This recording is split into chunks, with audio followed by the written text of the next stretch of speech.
ਵਿਵੇਕ ਦੇ ਡੈਡੀ ਨੂੰ ਤੇ ਚੈੱਕ ਕਰੋ ਬੋਲਬਾਣੀ ਉਹਨਾਂ ਦੀ। क्या मैं अभी तो प्यार प्यार से समझा रहा तुझे मैं। पापा मार दोगे मुझे? मार दो। मैं मारने के लिए नहीं बता रहा हूँ आपने तुझे। तो बोला ना कि मैं तो मर्डर भी कर सकता हूँ। मैं इनको ये देखो, इनको बोलो गाली मत दो। मेरी बात सुन, मैं तुझे पहले भी कहा था ना। पापा जी आप लोगों के पास ही मेरा सब कुछ तुझे राजा चाहिए क्या तुझे? सोशल मीडिया राजा चाहिए क्या? राजा चाहिए मुझे, बस मेरी बात सुन, राजा चाहिए क्या तुझे? राजा चाहिए मुझे। बहन चो, तो पहले भी तुमने सुना है किसी से राजा लेगी तो अपने साथ? फिर मेरे से उल्टी सीधी सुनेगी। आप ही गाड़ी में बैठे थे तू जब। मेरी बात सुन, अब तू मेरी बात सुन ले, तू कोर्ट से ले लिए, हम भी देखेंगे। ठीक है पापा। So hey everyone, welcome to Coffee Bee. So ये जो क्लिप्स है मैंने देखी, करण दत्ता वाइन्स करके एक चैनल है, उनके चैनल पर कल उन्होंने एक वीडियो जो है अपलोड किया था, वो भी मैंने सुना। दरअसल मुझे लैंग्वेज तो नहीं समझ आई, लेकिन फिर भी थोड़ा बहुत तो समझ आ ही रहा था, जहाँ पे वो बता रहे थे कि ये लोग इंस्टाग्राम पे कुछ और दिखाते हैं, होता कुछ और है। मतलब जो भी आप देखते हो इंस्टाग्राम पे या तो सोशल मीडिया पे, उस पर ट्रस्ट नहीं करना चाहिए। फिर दूसरे दिन यानी कि आज के दिन उन्होंने ये वाला ऑडियो जो है अपने चैनल पर शेयर किया, जहाँ पर खुशी अपने ससुर जी से बात कर रही है कि मेरा सब कुछ ही आपके घर पे पड़ा हुआ है, मुझे वो चाहिए। तो उसके ससुर जी, बैकग्राउंड में विवेक उसको गालियाँ दे रहा है, आपने सुना ही होगा, वो भद्दी सी गालियाँ दे रहा है। तो बोल रहे कि इनको बोलो गालियाँ ना बोले। तो उनके ससुर जी बोलते हैं कि तुम्हें क्या चाहिए? राजा चाहिए, राजा जो कि उनका बेटा है। तो वो बोलती है हाँ मुझे राजा चाहिए। तो जो खुशी के ससुर जी है वो भी उसको गालियाँ देने लगते हैं कि भाई तूने कहीं सुना है कि हम तुझे राजा देंगे? अगर तुझे राजा चाहिए तो तू कोर्ट में आना और लेके दिखाना हमसे। सो जो खुशी और विवेक का केस है, मुझे लगा था, मैंने एक वीडियो भी इनफैक्ट बनाया था, मुझे तब लग रहा था कि शायद से बहुत सारे लोग ऐसा करते हैं कि बिग बॉस में आना होता है तो वो लोग गायब हो जाते हैं ताकि थोड़ा बहुत बज़ बने कि भाई हाँ ये आने वाले हैं। लेकिन बिग बॉस को शुरू हुए भी जो है 22 दिन हो गए और उनका कोई अता पता नहीं है। पिछले 1.5 महीने से ये लोग गायब है, ना इंस्टाग्राम पे एक्टिव है ना यूट्यूब पे। खुशी की जो बहन है उसने भी इनफैक्ट जो है विवेक और पूरे परिवार को अनफॉलो कर दिया है। अब वो एक्टिव तो ज़रूर है इंस्टाग्राम पे, वो रील्स भी पोस्ट कर रही है, लेकिन उसने कमेंट सेक्शन में उसके कमेंट को लिमिटेड कर दिया है। जिसको वो फॉलो करती है या तो कोई स्पेसिफिक लोग है वही उसके जो है वीडियोस पर कमेंट कर सकते हैं, क्योंकि उसको अच्छे से पता है कि इसी मैटर के रिगार्डिंग सब कमेंट करेंगे। अब मैंने तो ध्यान नहीं दिया था, मुझे लगा था कि ये लोग आने वाले हैं बिग बॉस में इसलिए गायब है और ज़्यादा क्या ही हो सकता है। आज मैंने कमेंट सेक्शन दोनों का चेक किया, खुशी का और विवेक का, तो वहाँ पर बहुत सारे यूज़र, जिसमें अब उसमें कितनी सच्चाई है उसको तो मैं पुष्टि नहीं कर सकती, लेकिन मैंने कमेंट्स पढ़े जहाँ पर किसी ने लिखा था कि भाई विवेक जो है उसका अफेयर चल रहा है, खुशी ने रंगे हाथों पकड़ा था, फिर विवेक ने उससे भाई सॉरी वगैरह बोला और वो घर पे जब गई तब उसका फ़ोन छीन लिया और खुशी को घर से निकाल दिया और बहुत ज़्यादा तमाशा वगैरह हुआ था। उस यूज़र ने लिखा था कि मैं उनके जो है पड़ोस में ही रहती हूँ तो ये सब तमाशा हुआ था। अब किसी और यूज़र ने लिखा था कि भाई खुशी जो है उसका अफेयर चल रहा है। अब होते ना आपस में फैंस भी हो सकते हैं, वो तो जो नेबर है मुझे लग रहा है कि भाई क्योंकि उनकी डीपी भी क्लियर है, बाकियों की डीपी नहीं दिख रही है, तो उनका नाम डीपी सब कुछ विजिबल है, तो वो तो पता चलता है कि भाई नहीं वो जो है रियल आईडी है और उसमें फॉलोअर्स भी है और फॉलोइंग लिस्ट में भी सेम लोग हैं, तो उसका मतलब वो रियल आईडी है, ऐसा नहीं है कि फेक आईडी किसी ने क्रिएट की है। बाकी जिसने खुशी के बारे में लिखा है वो फेक आईडी ही है क्लियरली, क्योंकि उसमें ना तो खुद का कोई पिक्चर है ना ही उस एकदम बॉट अकाउंट लग रहा है जो कि रिसेंटली क्रिएट किया गया। अब ये सब छोड़िए किसका किसके साथ अफेयर है, किसने चीट किया किसने नहीं, लेकिन जो कॉल रिकॉर्डिंग मैंने सुनी उतना पता चला मुझे कि भाई इन दोनों का डिवोर्स हो रहा है और बहुत अगली फाइट हुई है। ऐसा कोई म्यूचुअल अंडरस्टैंडिंग के थ्रू डिवोर्स नहीं हो रहा है कि भाई हम लोगों में बन नहीं रहे तो हम डिवोर्स ले, ऐसा नहीं। बहुत बड़ी कुछ फाइट हुई है और उनके ससुर जी भी उनकी बहू को गालियाँ दे रहे हैं, जो कि कितनी बेकार चीज़ है। सोचिए कि भाई वो आपके घर की लक्ष्मी, आपके घर की बहू, आप उसको गालियाँ दे रहे हो, क्या ही वो मांग रही है? उनका बच्चा, उसका भी उतना ही अधिकार है उस बच्चे पे, इनफैक्ट ज़्यादा ही है क्योंकि उसी ने तो पैदा किया उस बच्चे को। तो उसको बोल रही तू लेके दिखा, ये है वो है।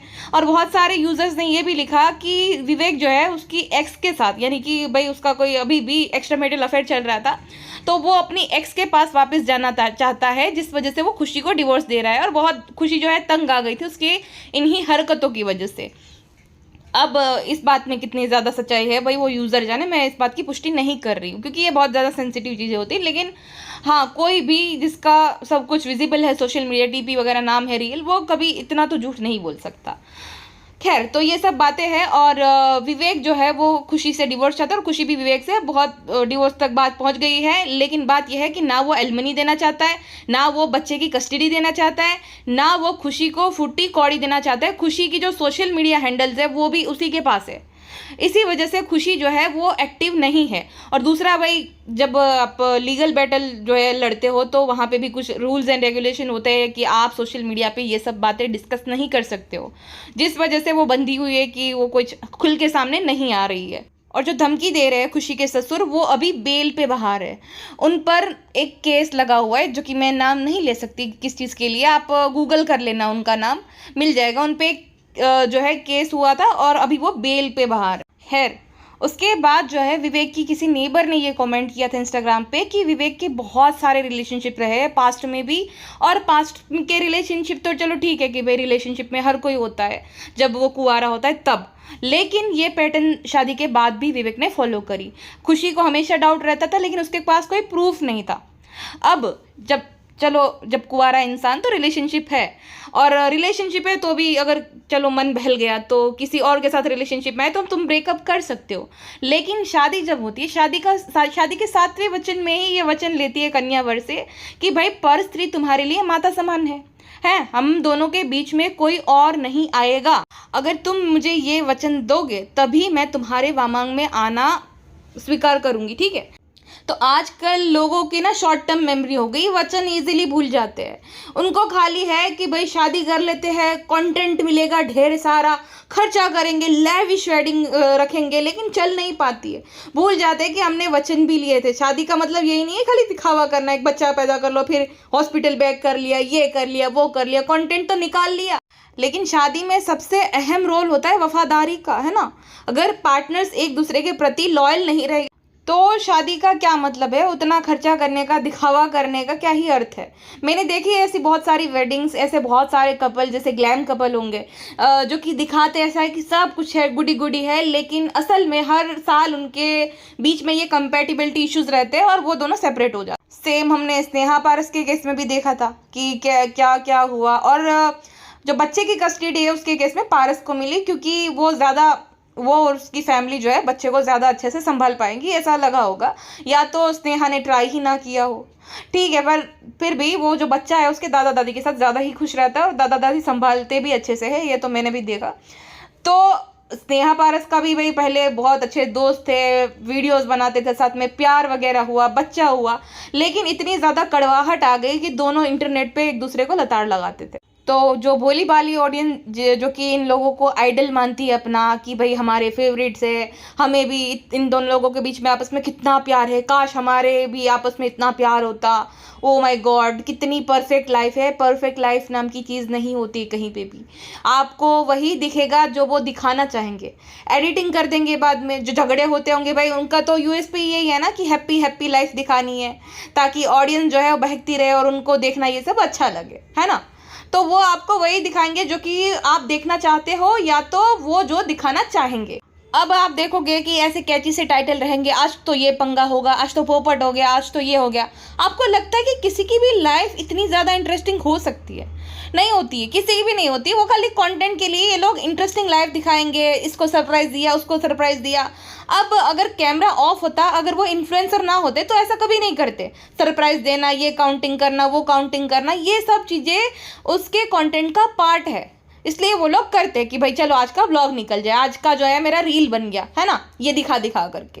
तो ये सब उनके कंटेंट का पार्ट है। इसका मतलब ये नहीं कि उनमें आपस में बहुत ज़्यादा प्यार है कि भाई वो जो है कभी जुदा नहीं होंगे, इतना ज़्यादा प्यार है, सब कुछ भी नहीं। वो खाली कंटेंट के लिए होता है।